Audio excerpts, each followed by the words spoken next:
Hey everybody, welcome back to BobkeTV. Once again, it is time for the Broom Wagon. A lot to get to on the Broom Wagon this week. Racing the good and the odd. No bad or ugly, but a little bit of an odd news item to report on. Two jerseys, Team Abu Dhabi and Team Trek Segafredo up. Neutral Zone News, of course, Musette Musings, and the Tweet of the Week. All of that coming up on the Broom Wagon.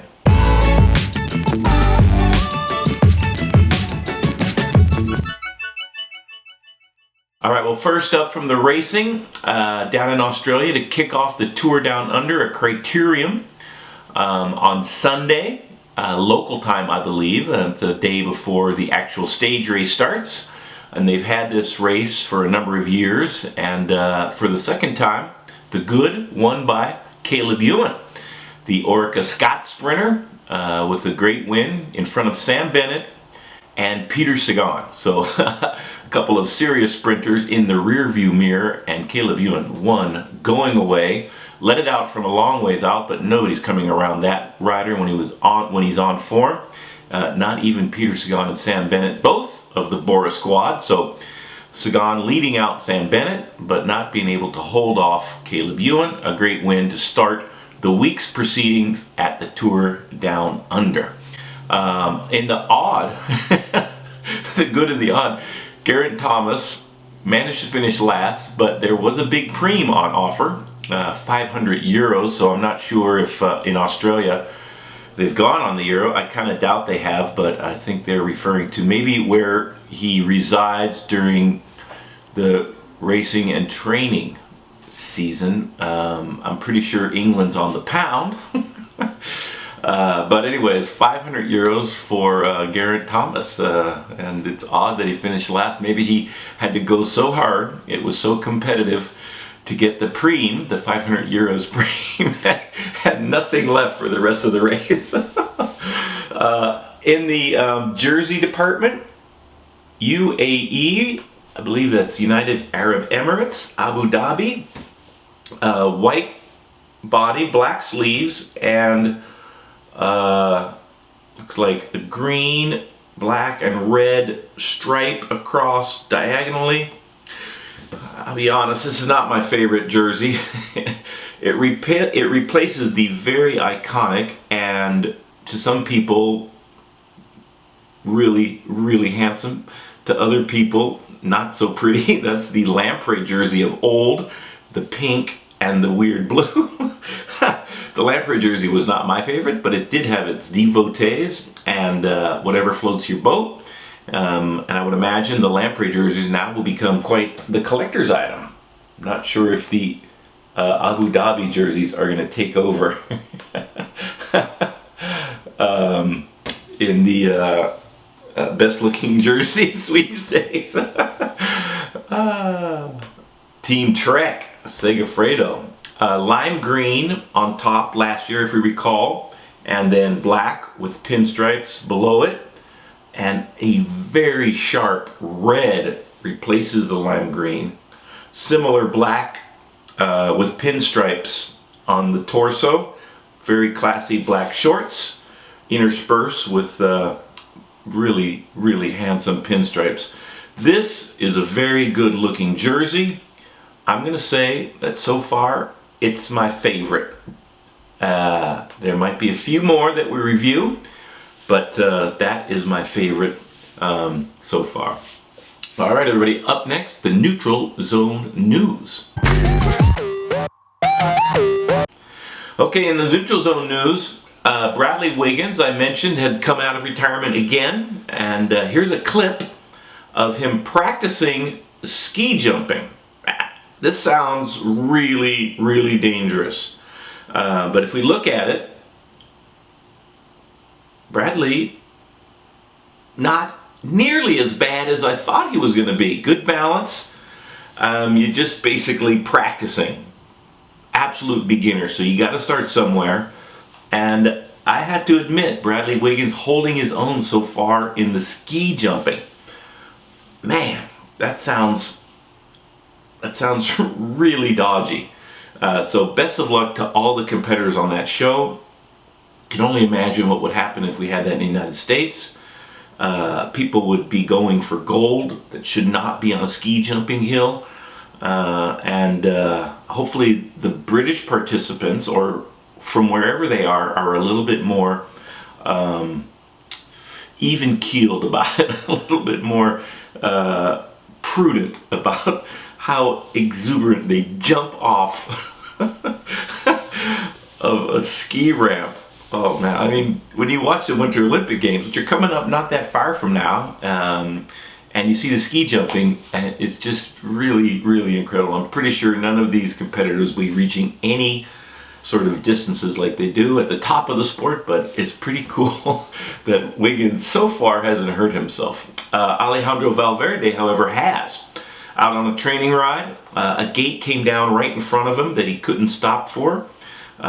Pretty banged up, and you can imagine a gate coming down quickly, and even if you're not going that quickly, if you're not going that fast, boom, you hit that. No fun. No broken bones, but a lot of deep tissue damage, bruising, abrasions. Alejandro Valverde, one of the toughest competitors out there, and it wouldn't be surprising to me if he was back at his best pretty quickly. A very resilient athlete, been a professional for a long time, and one of the most successful cyclists racing currently. So best of luck to Alejandro Valverde in your recuperation. All right, next up, the Musette Musings. Alrighty, next up on the Musette Musings, Alberto Contador making some headlines. A very contentious relationship with his former team boss and owner, Oleg Tinkoff, has come to an end. And I would imagine that Alberto's gotten his last paycheck already, and it's gone into the bank, has cleared the bank, and so now Alberto's come forward with some of the things he's probably been thinking about for a long time. If we remember, the Tinkoffs had some very unflattering things to say about Alberto Contador. Amongst them, he is a SH, and you can imagine the rest, rider. Wildly inaccurate, completely untrue. But he knows how great Alberto Contador is as a bike racer. He should go on a pension to make kids finally. I don't know if those two things go hand in hand. Do you go on a pension and then start a family, or do you go on your pension when you've completed starting your family? Anyways, be that as it may, this is what Alberto said about his former boss. I haven't thought about Tinkoff. To be honest, it was part of my sporting career. That's all over now.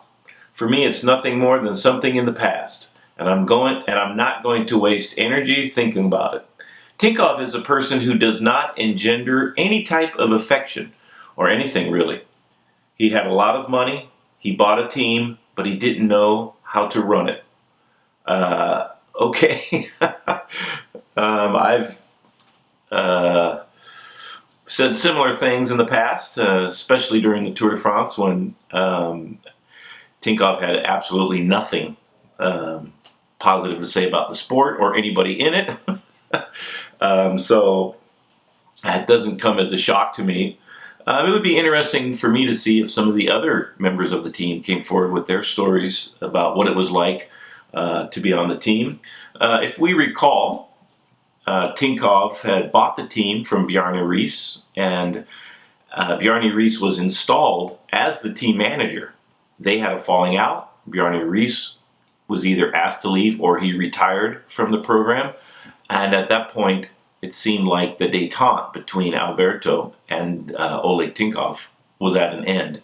It was very frosty throughout the rest of the time that Alberto raced for Tinkoff, not without some great successes, but the aggregate is that Alberto did not win the Tour de France for Tinkoff, but Alberto's back with Trek Segafredo, and there is a very strong chance he could win the Tour de France again if Chris Froome falters. I think that Alberto will be Chris Froome's toughest competitor in this summer's Tour de France, and I'm sure he's happy to be on a different team and one that will embrace him as the superstar that he has been and has the potential to continue to be. Alberto also said, this is interesting, I only go to the Tour de France if I think I can win. And he follows his numbers in training, and if they back up his thoughts that he thinks he can win, he's in to win. That's the only reason he goes to a Grand Tour. Last summer's Vuelta, I was a little bit surprised that he didn't at least try to race for the podium.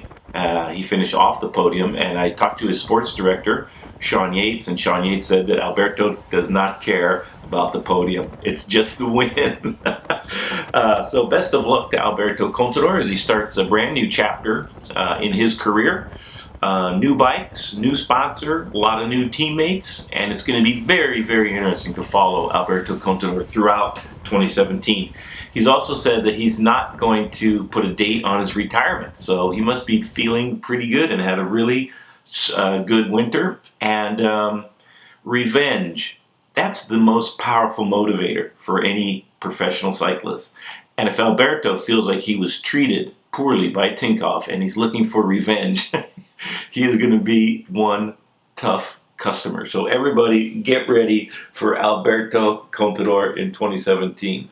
Also, Marcel Kittel in the news. There's a little clip with Marcel, very interesting, and he says what exactly I was thinking about. For the moment, this is a situation where things are apparently about TUEs. very unclear. In general, I can only say that the use of this TUEs, I think, has no place in our sport anymore. I don't think that anyone who is, who is seriously sick should use those TUEs, or if he has to use them because he needs to recover from an injury or whatever, then he should also take time and really recover from it and then come back afterwards. That's an interesting point, and one that I have been saying since the beginning, that we found out about the potential of TUE abuse, that it's perfectly legitimate if you need the type of injectable steroid that Bradley Wiggins was given before the 2012 Tour de France. But should you be racing, or should you follow the protocol to recuperate, to rest, and not be racing at the time? And that's what I'm advocating. And it seems as if Marcel Kittel agrees. The legacy of Bradley Wiggins can be affected by this kind of... I think so. I don't know. The bigger the story gets, and that's what's happening now, the more it will also fall back on his career and also himself. That's why I hope that it's soon over, that everything is, that the story is honest and open and transparent told to everyone, and that we can move on from it. So asked if he thought that this controversy would affect the way people perceive Bradley Wiggins' legacy, and Marcel Kittel agrees that until all the facts are known, it's going to continue to plague the sport and the legitimacy of Bradley Wiggins' results, which you don't often hear riders criticize other riders, but if you feel strongly enough about, especially the abuse that's possible in the TUE system, all of the riders have to come forward and express exactly what Marcel Kittel has done here. So big congratulations in my book for Marcel Kittel to have the conviction and the courage to come forward and speak his mind about something that is very similar to the past of professional cycling, that if we're serious about moving forward, has to be discussed, and appropriate measures and penalties have to be taken.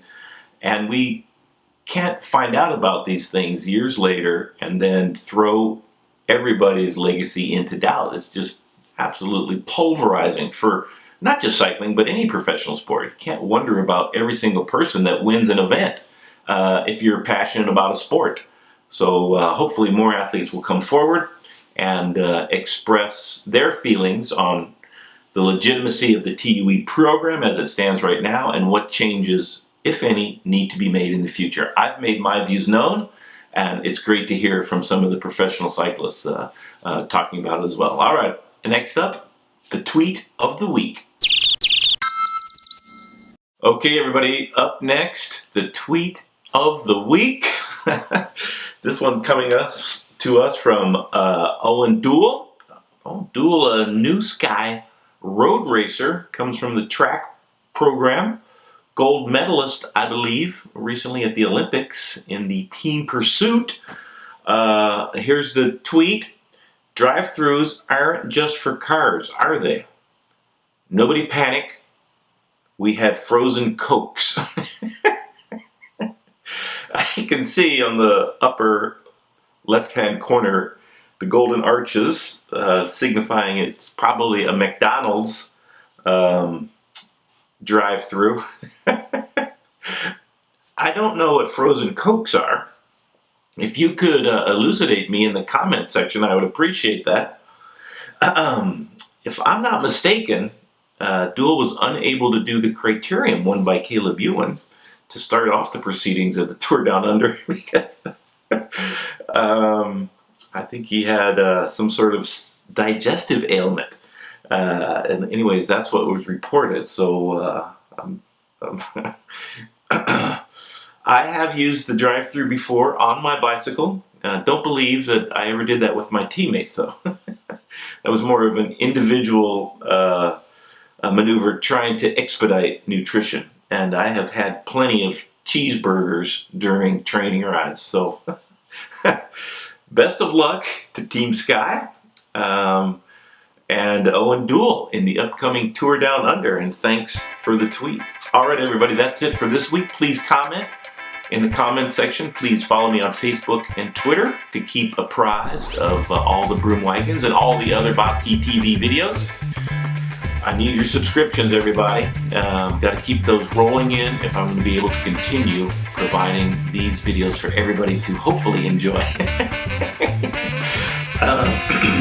Just subscribe, click on my face. If you'd like to buy some merchandise, click on the t-shirt icon. And like I said before, comment section, just click on that and leave whatever comment you care, as long as the language is what you would share with your children. All right, everybody, thanks a lot. Until next time.